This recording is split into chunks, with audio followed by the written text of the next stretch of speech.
In this video, I will show you how to log out of Instagram on all devices. Now, the first thing we're going to do is to go to your profile icon, click on the three lines on the upper corner. Now you have to go to Account Center and scroll down and tap on Password and Security. Now, as you know it, you will be able to see where you're logged in. So you just have to click on that and click on your account. Now, it is visible to me all the other devices that my Instagram is logged into.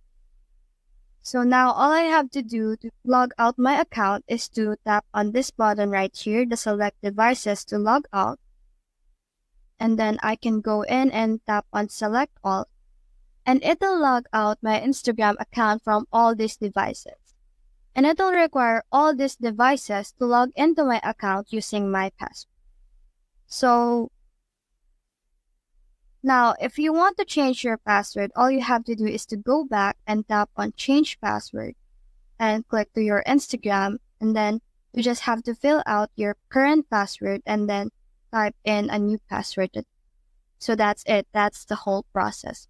If you have found this video helpful, please leave a like below and subscribe because it helps me reach more people. See you soon.